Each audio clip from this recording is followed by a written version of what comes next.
జై భవానీ జై Durgamata. Hi friends, అందరు ఎలా ఉన్నారు? నేనైతే బాగున్నానండి. అందరు బాగుండాలి, అందులో నేను ఉండాలనుకుంటానండి. అమ్మవారి పూజలు అయితే నవరాత్రులు జరుగుతున్నాయి కదండి, అందరికీ తెలిసిందే. అయితే మేమైతే అమ్మవారి గుడికి వెళ్ళాము.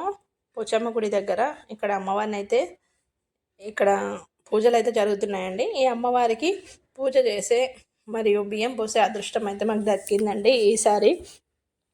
ఎప్పుడు అనుకుంటాము ఇలా బియ్యం పోసే అదృష్టం మనకి రావడం, ఆ అమ్మ మనల్ని పిలిపించుకొని బియ్యం పోపించుకోవడం, మనకు అదృష్టం ఉంటేనే ఇవన్నీ జరుగుతాయండి.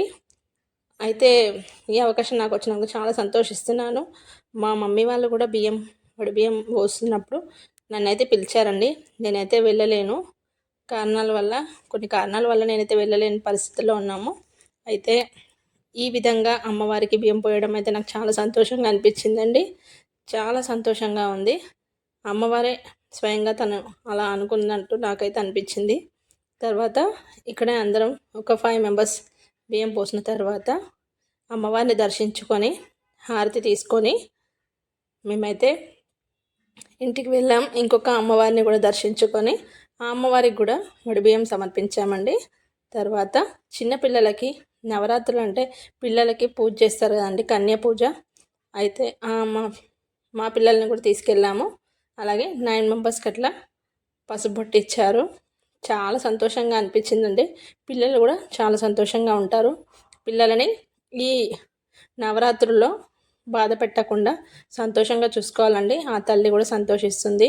ఈసారి అయితే 11 days వచ్చింది కాబట్టి ఈ 11 days కూడా అమ్మవారిని మన ఇష్టానుసారంగా శక్తి కొలది పూజ చేసుకుంటే చాలా బాగుంటుందండి. ఈ పోచమ్మ గుడిలో అయితే అలంకరణ ఈ విధంగా జరిగింది. బియ్యం పోసిన తర్వాత హారతి అయితే ఇచ్చారు. ప్రసాదం తీసుకొని ఇంటి దగ్గర ఇంకొక అమ్మవారి గుడి అండి. చూడండి, నవగ్రహాలు నవధాన్యాలు చాలా మంచిగా పెట్టారండి. ఇలా అమ్మవారి దర్శించుకున్న తర్వాత వడిబియ్యం పోసినాక అందరి పిల్లలకైతే పసుబొట్టు ఇచ్చాము. ఇక్కడైతే పసుపు పెడుతుంది తినే అండి. పసుపు బొట్టు అందరికి ఇచ్చింది సంధ్య అండి. తర్వాత నేను కూడా తనకి కొంచెం సహాయం చేశాము. పారని ఇవన్నీ పెట్టేసి పిల్లలకి. తర్వాత వీళ్ళందరికీ ఒకటేసారి పసుపు బొట్టు ఇచ్చారు. పిల్లలైతే చాలా సంతోషంగా ఉంటారండి. వాళ్ళకి నచ్చినవి అన్నీ పసుబొట్టులో పెట్టి ఇవ్వడం వల్ల ఎవ్రీ ఇయర్ అలాగే చేస్తుంది సంధ్య. అయితే తిను పిల్లలకి పొట్టు, కాటుక, నెయిల్ పాలిష్, గోరింటాకు, పిన్నులు, బ్రాస్లెట్లు, గాజులు, అద్దము, దువ్వెన, చిన్న చిన్న క్లిప్పులు ఇవన్నీ అయితే ఇస్తుందండి, కర్చీఫ్తో సహా. తన పిల్లలు ఎంత సంతోషిస్తారంటే స్వీట్తో పాటు ఇవన్నీ ఒక ప్లేట్లో పెట్టేసి తనైతే ఇస్తుంది. ఇలా ఇవ్వడం వల్ల పిల్లలైతే చాలా సంతోషిస్తారండి అందరికీ. అలాగే ఒక అరటిపండు, 2 తమలపాకులు ఇవన్నీతో పాటు పువ్వులు కూడా పెట్టేసి ఇస్తే పిల్లలైతే చాలా సంతోషించారండి. పారాని పసుపు పెడుతున్నారు. తర్వాత అందరికీ ఒకేసారి పసుబొట్టు ఇచ్చేసి ఒక 1-2 hours అక్కడే ఉన్నామండి. నైట్ అక్కడే అయిపోయింది, స్పెండ్ చేసాము టైము. చిన్నపిల్లలైతే ఎక్సైట్మెంట్గా ఉంటారండి ఇలాంటి వాటిలో. ఈ 9 days అయితే పిల్లల్ని చాలా పూజ చేస్తారు అందరు కూడా. ఎక్కడ గుడికి వెళ్ళినా పసుపు పారాని అయితే పెడతారండి. సాక్షాత్తు అమ్మవారే మన ఇంటికి వచ్చినట్టు భావించి పసుబొట్టు ఇచ్చి కొంతమంది భోజనం కూడా పెడతారండి. వాళ్ళ దగ్గరే భోజనం చేసి వెళ్ళమంటారు. అలా అయినా పసుబొట్టు ఇచ్చిన ఎంతో పుణ్యం అండి. పిల్లలకు పూజ చేస్తేనే చాలా పుణ్యం జరుగుతుంది, మనకి దక్కుతుంది. అనుకున్న కోరికలు అయితే నెరవేరుతాయండి. ఈ విధంగా అందరికీ పసుపు పారాని అయిపోయిన తర్వాత ఇంకా పసుబొట్టు అయితే ఇచ్చాము.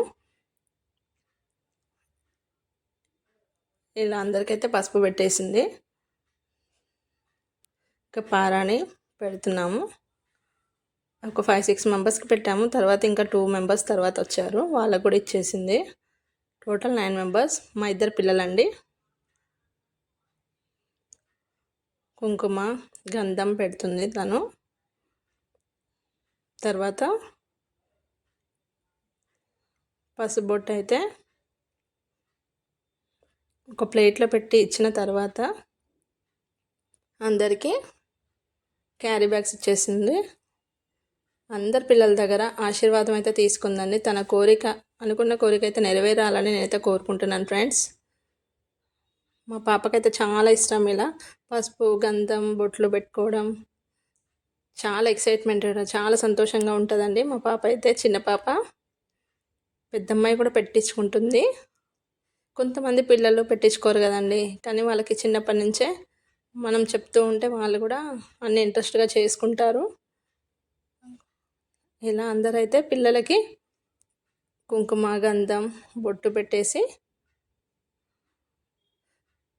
తను పసుబొట్టు అయితే ఇచ్చిందండి.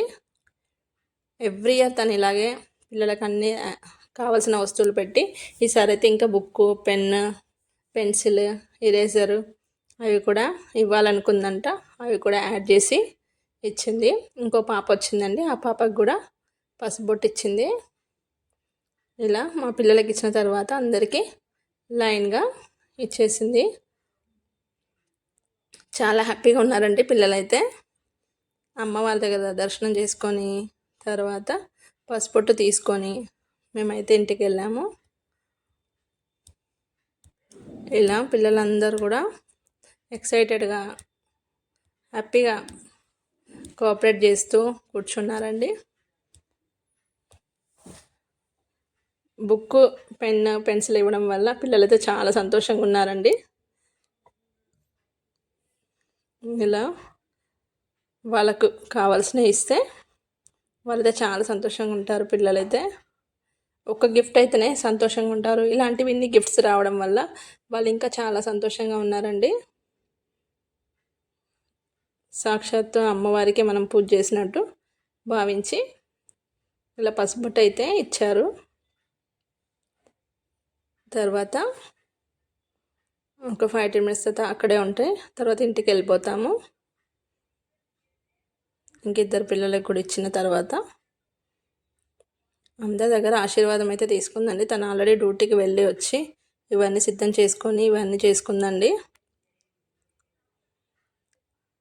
ఇలా అందరికి ఇచ్చినాక అందరి దగ్గర తను అనుకున్న కోరిక నెరవేరాలని ఆశీర్వాదం అయితే తీసుకుంది. ఇంట్లో ఇంకో చిన్న పాపకు కూడా పసుపు పారాన్ని పెట్టి, ఈ పాప అయితే పసుపు వద్దంటుందండి. అయితే అందరు పెట్టుకున్నారు కదా చూడండి అని ఇంకా తనకు కూడా పెట్టించింది. పసుపు కంపల్సరీ పెట్టించుకుంటేనే మంచిదండి. అందరు పిల్లల్ని చూపిస్తూ తనకు కూడా పెట్టారు. తర్వాత పసుపొట్టు ఇచ్చి ఆశీర్వాదం అయితే తీసుకున్నారు. పిల్లలైనా పెద్దలైనా ఇలా చేస్తే చాలా హ్యాపీగా ఫీల్ అవుతారండి. నేను కూడా చాలా హ్యాపీగా ఉన్నానండి. అమ్మవారికి బియ్యం పోసే అవకాశం నాకు వచ్చినందుకు చాలా హ్యాపీగా అనిపించింది. ఇలా పసుబొట్టు అది కూడా తీసుకోవట్లేదు చూడండి. కొంతమంది పిల్లలు ఇంకా అందరు పిల్లలు అయితే అక్షింతలు తీసుకొని ఆశీర్వాదం అయితే ఇచ్చారు. తర్వాత ఒక 5 minutes అక్కడే ఉండి వెళ్ళిపోయామండి. అందరికీ క్యారీ బ్యాగ్స్ ఇచ్చి అందులో వేసుకోమని చెప్పారు. నైట్ 7 నుంచి 9 అయిందండి, అక్కడే ఉన్నాము.